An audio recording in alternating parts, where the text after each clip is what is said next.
Hello everyone, back into today's second video, doing GWV Sunday Round Up for today's second video. So as was on Sunday, we're going to have your eclectic mix of this and that. We're going to be looking at things like solar activity, sea surface temperature, anomalies, the Arctic Oscillation, North Atlantic Oscillation, Southern Oscillation Index, and more. And of course, weather for next week, 10 days, and beyond as well. So we're going to start off with some pictures, and then we'll go through the Sunday Round. We've also got at the moment, as I'm doing a video at 10:50 AM, we have a red weather warning in South Wales, which is quite unusual. We don't get many red warnings issued in this country, so have a look at that. By the time you watch the video this afternoon, that red warning will probably have been taken down, but we'll have a look at it anyway in a moment.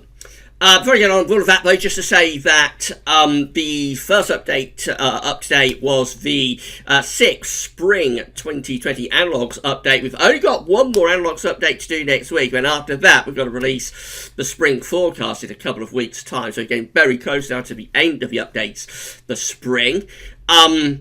And they'll be on to summer updates, of course, after that. And tonight, we're also going to have Ensembles Watch. We're going to go through all members of GFS Ensembles, see what they're showing for the next couple of weeks. I think we'll be running Ensembles Watch down very shortly. We normally stop doing that at the end of February, at the end of the winter. So probably we'll be winding up Ensembles Watch in the next week or two as well. But we'll do Ensembles Watch for you tonight.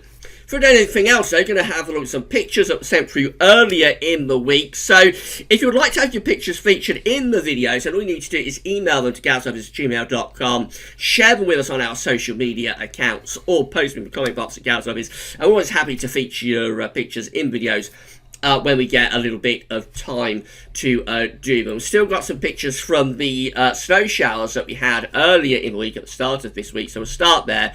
This one was sent through to us by Mark Kinnish, showing snow on the Welsh Mountains, on the North Welsh Mountains. Earlier in the week, and just see the snow in the distance there. This one sent through by Richard Trott. This was posted into the comment box at Gazovers, showing Redcar snow, or in the Cleveland area up on the hills, so looking pretty wintry there on one of the afternoons this week. Another one from Richard showing a very bleak and wintry looking landscape up there in the Redcar area. Couple of days ago, back at the start of the week. This one sent through by Jake Kendrick, showing pretty deep snow actually in Stoke-on-Trent. It looks like they had a little bit of a proper covering of snow there earlier in the week. And another one from Jake as well, showing snow-covered landscape up there in the hills of Stoke-on-Trent. And then this shared with us by John Paul Donnelly, showing snow on the Cooley Mountains in Ireland. So they had a little bit of a snow event on the Cooley Mountains in Ireland as well. Wintry looking, proper snow-covered looking landscape there. Quite deep snow, actually. That's a proper covering of snow, isn't it? Over there in Ireland. So yeah, looking really quite snowy and snow-covered. I assume that's all gone now. That's all been well and truly washed away and melted by Storm Dennis, but a few days ago definitely there was a little bit of snow around there in Ireland as well. Big thank you to everybody for sending their pictures through, and if you'd like to have your pics featured in videos, and as I say, you can email them to us at gazovers@gmail.com. You can share them on our Facebook and Twitter pages, and also you can post them in the comment box at gazovers.com, and we're always happy to feature your pictures in videos when we get a little bit of time.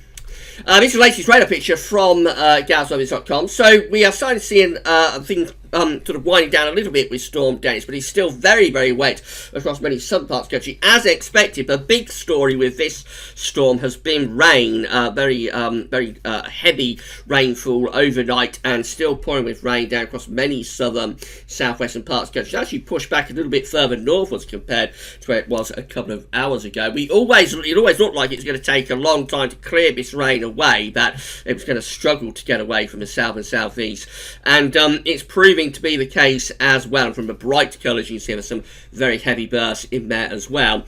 Excuse me. That has led to the UK Met Office to issue a red warning, which we don't, as I say, we don't get red warnings very often in this country. So when they happen, they are quite noteworthy. This is the current state of play in terms of all of the warnings. So there's just loads of warnings, yellow warnings, amber warnings all over the place for rain. But it's the red warning, obviously, that's the one that's most concerning, because when you get to red warning, that is literally danger to life. So let's click on that and get a bit more detail on the red warning. So this was issued at 6:10 today, Sunday, and it's valid until 11 a.m. So when you watch this video, it's about to expire in 5 minutes. So when you watch this video in a couple of hours, this should have expired unless they extend it. So that is where the red warning area is, or was. South Wales, really, sort of from Cardiff up to Merthyr Tydfil, and then Swansea over towards the England-Wales border, down there across those southern parts of Wales. And they were saying Storm Dennis is expected to bring further heavy rain for a time on Sunday morning, increasing the likelihood of high impacts. What to expect: danger to life from fast flowing and deep floodwater. When you get to red, with anyone, whether it's red for rain, red for wind, red for snow, there is a danger of a danger to life when you get to a red warning.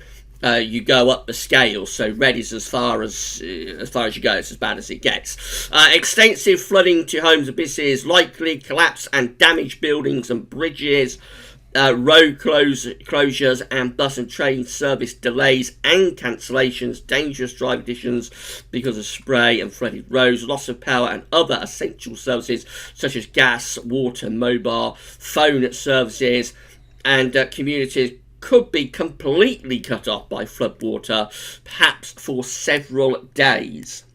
So pretty serious event. Looks like it's unfolded across the south of Wales, and I'm sure we'll be hearing more about this in the next few days. If you're at all worried about the rain and flooding, there is sort of a wider amber warning covering the rest of much of Wales and also other parts of England as well. If you're at all worried about the rain and flooding, then do check out the Severe Weather Warnings app, UK Met Office. That's always a place to go if you're concerned for your safety. We don't issue severe weather warnings at GWV, as we are not qualified to do that, and no other forecaster is qualified to issue severe weather warnings either. So if you see around the place somebody's issuing a severe weather warning and advise you on your safety, don't take that seriously at all. The only people who are qualified to advise about your safety is the UK Met Office.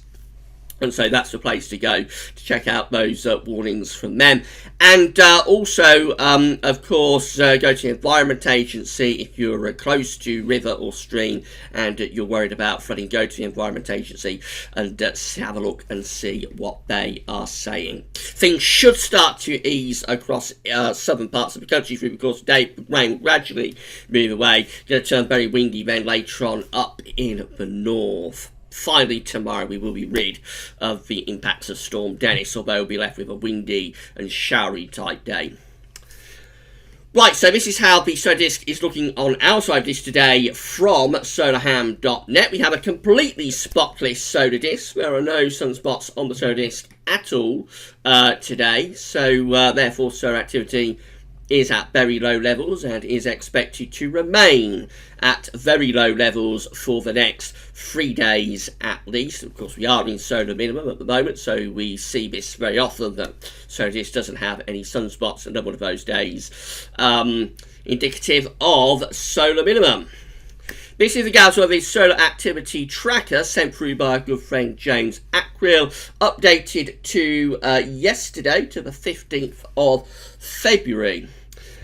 So you can see that we have again gone into a period of low solar activity, or we're seeing this period of low solar activity, but the orange line depicts each individual day's worth of sunspots. So you can see that down here we are again flatlining on the bottom of the chart with the orange line, which tells us that for several days now we have not had any sunspots. Back in January we did have a few sunspots coming through on several days. Some of those sunspots were for solar cycle 24, the solar cycle that we're currently leaving. Some of them were for solar cycle 25. There's always an overlap between the two solar cycles. I think we're still in solar cycle 24 and will probably remain in solar cycle 24 for a few days.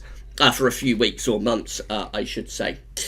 So, yes, we can see that we're at very low levels of solar activity. The thick green and thick red lines, which are our trend lines, are also beginning to dip away again after they ticked up a little bit during January. So everything is telling us and pointing us towards the fact that solar minimum continues and is going to, for several weeks, if not months to come, will probably leave this solar cycle and begin solar cycle 25 officially sometime around the summer, I would have thought, although you never quite know when it's going to happen.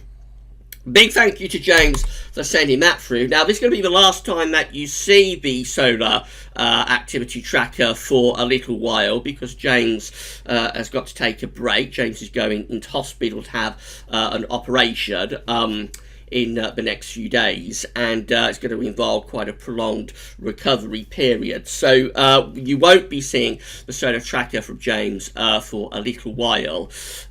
James will be back though with us very as soon as he can. So he'll be back with us later on in the year as soon as the recovery allows him to come back and update the solar tracker and also the analogues, of course, for us. But we wish James well, and hopefully everything will go fine with his operation, and James will be back with us as soon as he can. Big thank you to James for all of the solar activity trackers that he's been sending through to us at GWV in all of these updates, and we wish you well, James. Right, so this is also showing solar activity. This is from my good friend Richard Short. This is showing spotless days through the year. So we can see that the percentage for 2020 is creeping up. So far for 2020, we have had 30 days without sunspots, but of course we're only into the middle of February. That's the current stretch is actually 14 days that we have not had any sunspots. That's 64% of the year. That's going up quite quickly now. 2019 had 77% of the year, 281 days that didn't have any sunspots. So that was 77% of 2019, deep solar minimum. And I say 64% of this year so far has not had any sunspots, and that's going up very quickly. Of course, we did have those sunspots back in January, but it tells us that solar minimum continues, and the deep solar minimum that we are in is set to go on. Big thank you to Bishop sending that through. Right, this is how things are looking in terms of the sea surface temperature anomalies in the oceans, both the Atlantic and the Pacific Ocean. So we have our three areas of interest. We've got the ENSO region just here in the equatorial Pacific Ocean. We have got the northern Pacific up here, of course, and then we've got the North Atlantic over here. That's how things were looking in terms of the sea surface temperature anomalies last week. Let's have a look at the very latest this week. So dealing with the ENSO region, first of all, very little change in the equatorial Pacific Ocean. We remain around ENSO neutral. This central part of the ENSO region is possibly cooling down a little bit. It's still quite warm over towards the Peruvian side. It's still quite warm over towards the Indonesian side of the actual Pacific Ocean as well. Overall, though, very little change over the past week. We remain at ENSO neutral. Probably still more or less on the warm side of ENSO neutral, but I think the anomaly is gradually lowering as we're going towards the spring. Up in the northern part of the Pacific Ocean, again, let's have a look and see how things were looking last week. So that was how things were looking in the northern Pacific Ocean last week. This is how things are looking now. Very little change, actually. So the colder and average sea surface temperature anomalies in this northeastern part of the Pacific Ocean are still there, but they probably haven't intensified any further. They've probably levelled off a little bit over the past week. Nevertheless, that is a little bit cooler than it has been in the northeastern Pacific for quite some time.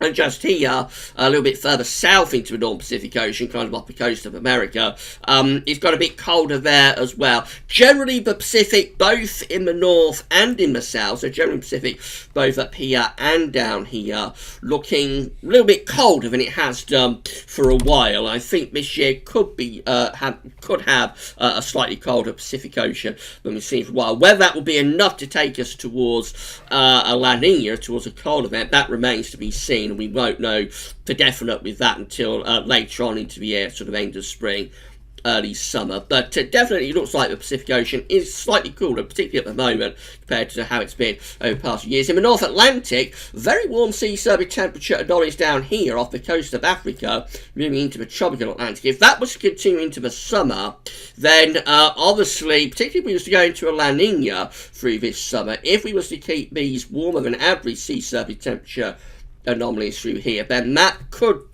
bring us quite a big hurricane season. But because it's very early days on that, it's only the middle of February, we may well see these sea surface temperature anomalies cooling down here in the tropical Atlantic. But this sort of area where it is very warm around here, that is like the breeding ground for tropical storms and hurricanes. So if that was to go on into the summer, that could be quite significant. Further north, we keep these cooler than average sea surface temperature anomalies in the northern part of the Pacific Ocean, and generally the Atlantic is still set up, and when truly set up, for the positive NAO type pattern that we've been in throughout the winter. Very little change really overall in the North Atlantic from beginning to end through this winter.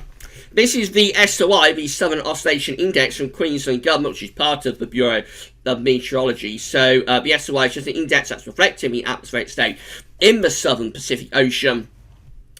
And when the SOI is in its negative phase, then the atmospheric state will be reflective of El Nino. When the SOI is in its positive phase, the atmospheric setup will be reflective of La Nina.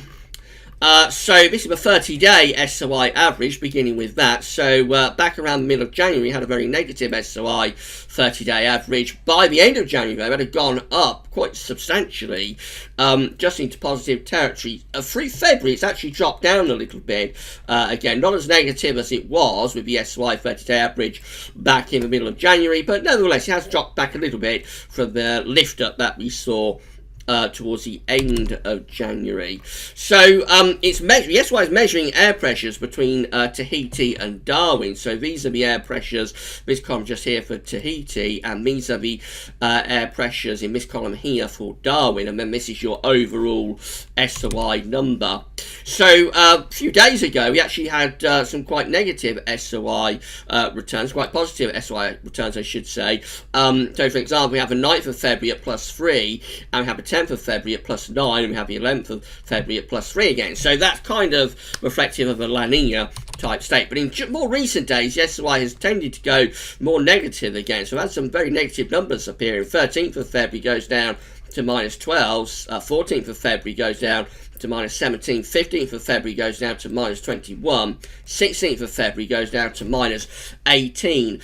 So now the atmosphere is back into more of an El Nino type state, quite strong sort of El Nino type state down there in the Southern Ocean. And when you're trading negative and positive numbers like this, when you're trading days that are sort of reflective of an El Nino, days that are reflective of a La Nina, then what you're going to finish up with is ENSO neutral, because those days are going to cancel one another out. So this is very much what you expect to see around ENSO neutral, with no particular atmospheric state able to get a consistent sort of foothold and ascendancy. So ENSO neutral is what we're currently in at the moment, and I think we'll be saying ENSO neutral for a little while yet. The CFSV2 though is still hinting at the possibility of a La Nina as we go through this year. So again, we've got our temperature anomalies on the side, dates are on the bottom. That's where we are right now. So we're just sort of around ENSO neutral, borderline El Nino, that type of thing they've been in through winter.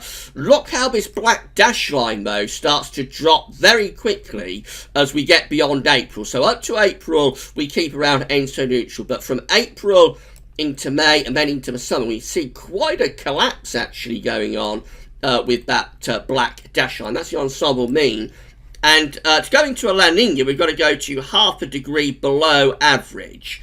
So the cold event will begin when we reach half a degree or more below average. You have to run that over 5 tri-monthly periods as well. But we do that quite easily. In fact, by the time we get through sort of to June, actually, we're into that half a degree below average threshold. By the time we get through to October, the end of the year, we're actually down to around 1.5 degrees below average with the ensemble mean. That's sort of proper moderate La Nina type territory. So at the moment, the CFS is going for quite a quick transition into La Nina through the through to the summer.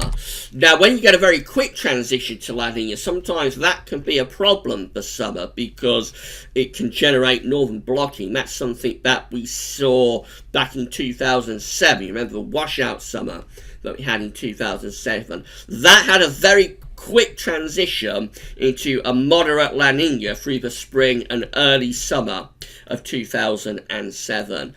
Another one that did the same was the summer of 1988, which was a very poor summer.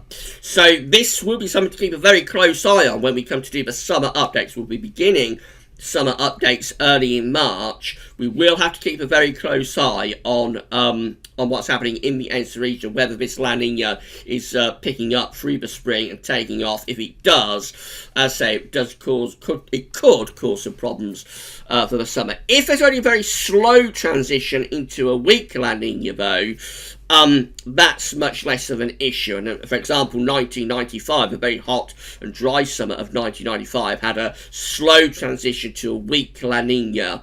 And that was a really, really hot and dry summer. So it's a question of whether it turns quickly and whether it goes into a sort of a moderate to strong event very quickly that we need to be looking out for. So more about that in week ahead. Of course, there's only one model as well, so it could be that it's on its own. We'll know a little bit more about that when we come to do the ENSO update for this month at the end of the month.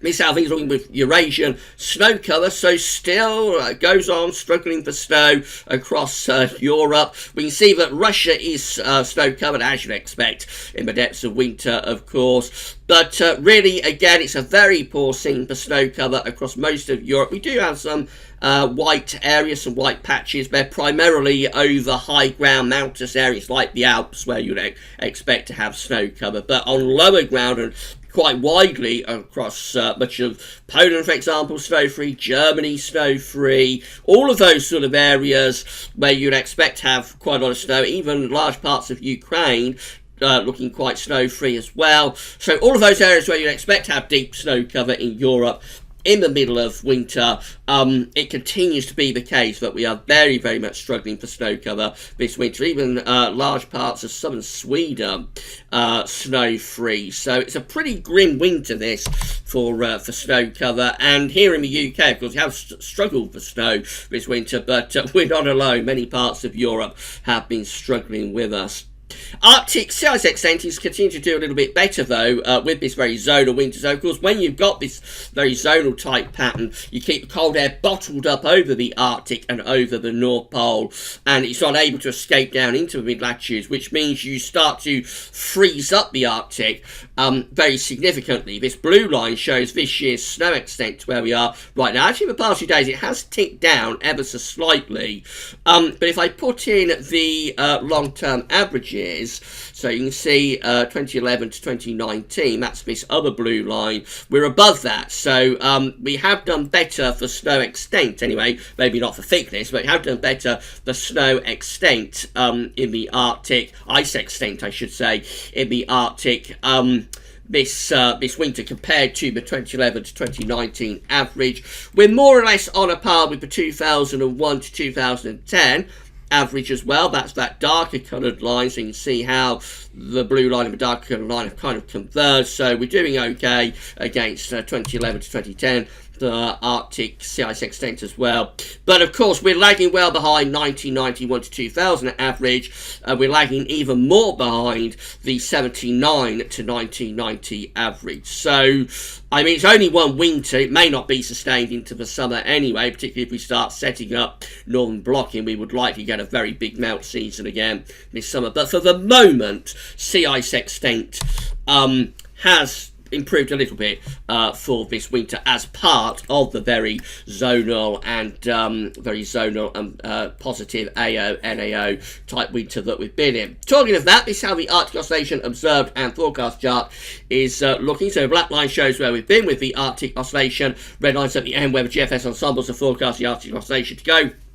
Remember, just index that's reflecting the atmospheric state, not driving anything in its own terms, just tells what the atmosphere is doing. When the AO is positive, you've got zonality, you've got a strong polar vortex, and as I say, you keep the cold air bottled up in the Arctic primarily, and strengthen the westerlies through the mid-latitudes. When the Arctic Oscillation is negative, though, you'll have high pressure, have blocking over the North Pole. Now, a couple of days ago, or around a week ago, we had a record-breakingly positive Arctic oscillation. That couldn't be sustained at that level indefinitely, so it dipped down, but still into solidly positive territory. Look where the GFS ensembles are going, though, in around a week's time. Again, they go into record-breaking territory. So those records for the Arctic Oscillation, or the record for the Arctic Oscillation that we broke around a week ago, may well be broken again in a few days' time. And that does look very, very positive indeed. It doesn't get any more positive than that. The whole of the winter generally has had a positive AO. We thought it couldn't go any more positive than it did in the first half of January, but certainly in the early part of February, we went even more positive. And into the second half of February, we may go even more positive again. After that, towards the end of February and just into the start of March, we could well see the Arctic Oscillation then dropping quite significantly. That's going back towards sort of neutral type position. But that is a phenomenally positive Arctic Oscillation that is being forecast there. And these charts are ones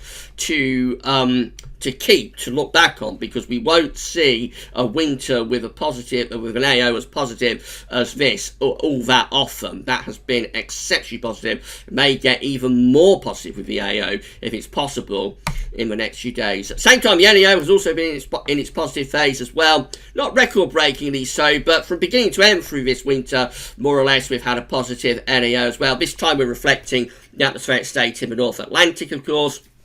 So when you're in a positive NAO, you've got low pressure around Iceland, high pressure through the Azores, and particularly when that's combined with such a very positive AO, that is a very, very strong zonal westerly signal. So it's hardly a surprise that we have had such strong and intense zonality this winter. The only surprise maybe it's not been even stormier than it has been, really. So again, we see that the NAO is in its positive phase just there.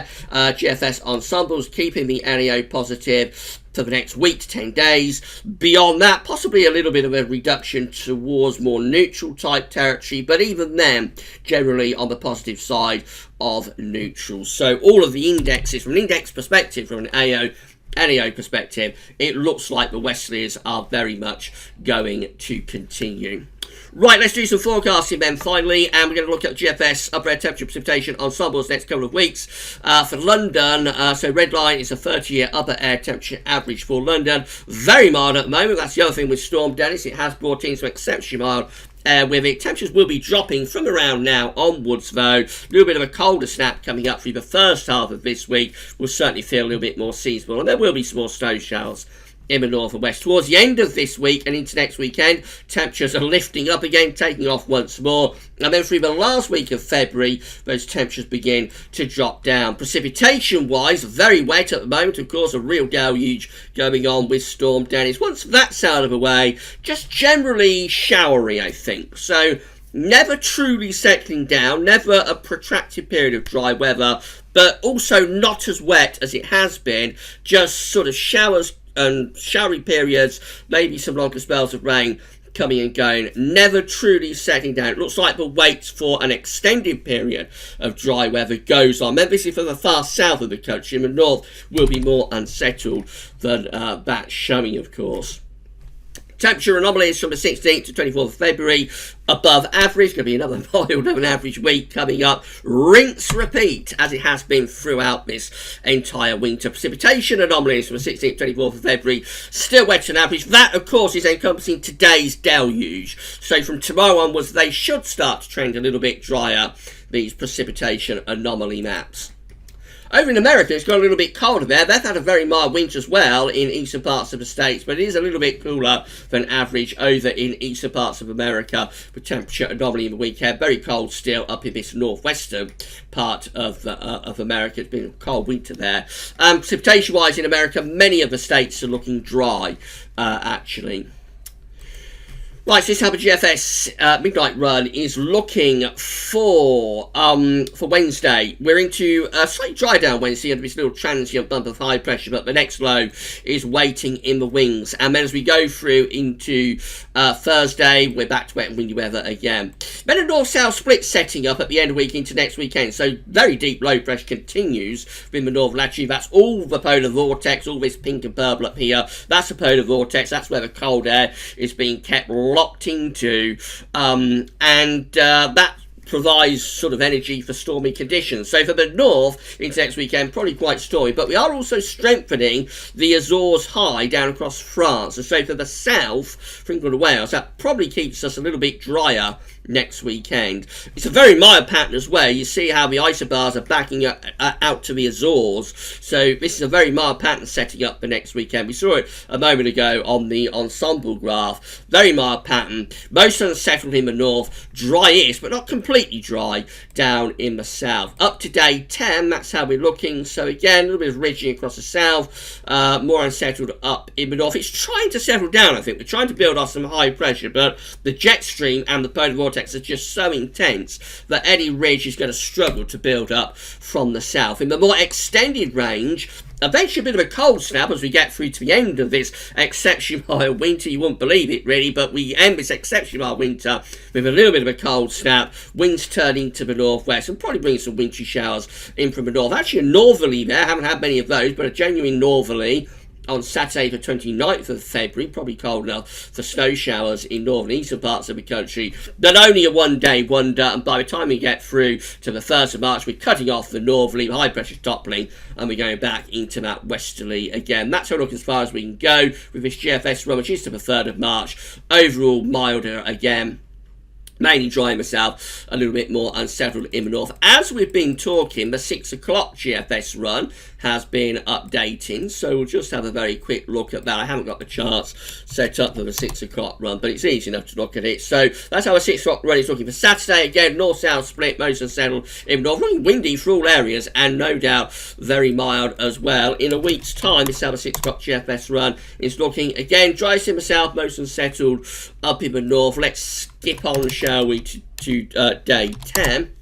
That's how we look. So again, still a broad pattern, not as stormy, but still a broad pattern with high pressure to the south, low pressure continues to be to the north. Let's see what it does in the more extended range. And again, we get another push of southwesterly winds there for the 27th of February. Does it pull off that little cold snap in the last days of the month? It looks like it's struggling with this run to pull off any sort of colder snap. Although, there we go, on the 29th of February, we are bringing a slightly colder northwesterly wind. It's not going to last. The overall pattern in the Atlantic is staying zonal. It's not long at all before we're back into those milder conditions once again. That's how we look by the end of this 6 o'clock GFS run on the 3rd of March, pumping up the southwesterlies once again, and the pattern of winter goes on into the beginning of the spring. This is how the GM is looking. So again, rather drier perhaps Wednesday, but wet and windy for Thursday. Then into this north-south split, drier in the south, very unsettled up in the north next weekend, and very mild for all parts of the country too. Up to day 10, that's how we look. So again, trying to pull off a little bit of a cold snap, but any northwesterly to northerly is only going to be a one-day wonder, and then low pressure will roll back in, turn winds back into the west. The ECM looks like that, so again, rather drier patch for Wednesday, wet and windy though by Thursday, and then into Friday and next weekend. Maybe a bit more unsettled actually with the ECM compared to the GFS and the GM for the south. That could bring rain even into some parts of the country next weekend. That looks quite unsettled as well there. On Monday the 24th of February, that low is further south compared to other model output. By day 10, that's how we're looking. Still, the westerlies go on. This is the precipitation forecast based on that ECM run from Tometeo. Very wet across much of England and Wales today. The rain gradually clears away by this evening. Then we're into wintry showers in the north and west, mainly dry. The eastern parts of the country could be a more persistent area of rain coming through there late Monday into Tuesday. Slightly drier for a time on Wednesday, and then the rain comes back late Wednesday and into Thursday, and just stays generally unsettled, but not as wet as it has been. As going to the end of the week and next weekend, rain is up in northern west parts of the country. The south and southeast is drier compared to how it has been over the past few days. Notice there's always a chance of snow on northern high ground across Scotland, but generally just quite a bit of rain in the north. That looks quite significant to snow though there on the 24th of February for Scotland. But just generally rain, maybe winteriness on higher ground, and never truly settling down, although the south does get the driest of the weather. This is the option that's on the table within the ECM ensembles today for day 10, which is B26 of February. 51 out of 51 members of the ECM ensembles are looking unsettled at day 10, with low pressure over and to the north of the country, a bit of a mid-Atlantic ridge, winds in from a west-northwesterly direction in 2 weeks' time. So that's unsettled, and perhaps a little bit on the chilly side as well. In 2 weeks' time, these are the options that we've got. This gets us to the 2nd of March. Low pressure through much of the country on this option. 20 members doing this, and that's very unsettled, probably quite cool. 16 deep low pressure over the country. That's going to be very unsettled as well. And then 15 with low pressure to the north and high pressure to the south. That's the most settled and mildest option as well. That includes the ECM control run, of course. CFSV2 looks like this in terms of weather for the next 4 weeks. This is for week 1, 500 millibar height anomaly from the 16th to 22nd of February. The coming week is unsettled, obviously, with low pressure continuing to come in from off the Atlantic. Week 2 raises the heights to the south a little bit, so high pressure ridges into more southern parts of the country, low pressure up to the north. Everything flat and westerly, certainly mild, and for southern areas it's a little bit drier too. Week 3 is the 1st to the 7th of March. Low pressure managed to the north-northeast. High pressure is to the south-southwest.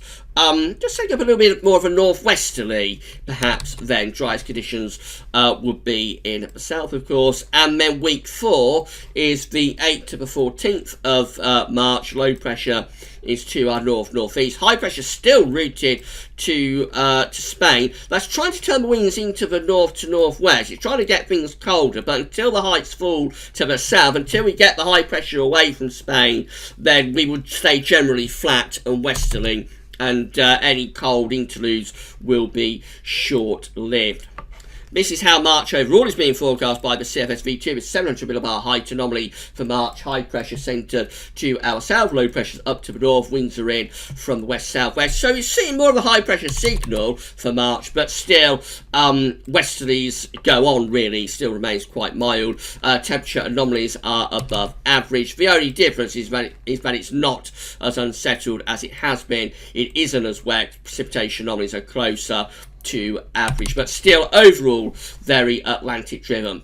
The last thing I wanted to show you, and I shouldn't be showing you this because it's far too far away, so in the seasonal model roundups we look at the anomaly forecast anomaly maps from Patal Peng, who works within NOAA. So Patal creates his forecast by looking at sea surface temperature anomalies in any given month, and then compares back to previous years that had a similar sea surface temperature anomaly, and creates an analogues forecast going forward. And these analogues forecasts stretch out a very long way ahead. I only show them normally for the season to come. So, for example, for this final season model roundup that we'll be doing at the end of February, I'll show you the forecast for spring. I don't normally go any further than that, but I thought just for a bit of fun, I'd show you Patal Peng's 200 millibar height anomaly for the winter of 2020-2021, next winter. It's a year away, and obviously a lot could change with the sea surface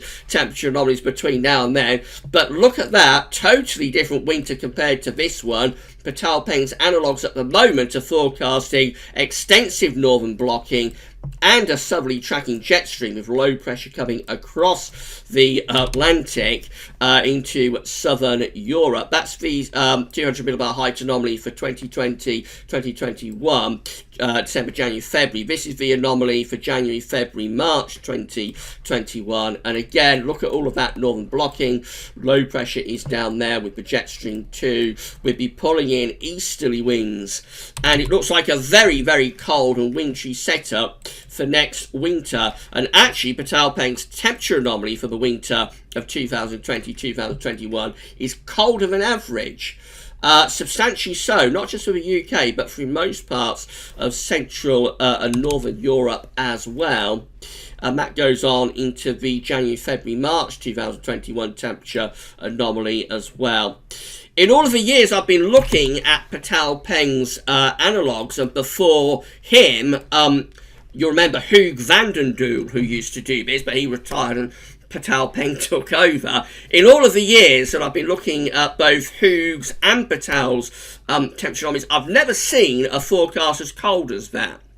But of course, it's a year away, so there's a lot that could change with the sea surface temperature anomalies between now and then. But it just goes to show that although we have an exceptionally mild Atlantic-driven winter this winter, doesn't necessarily mean that will be the case next winter.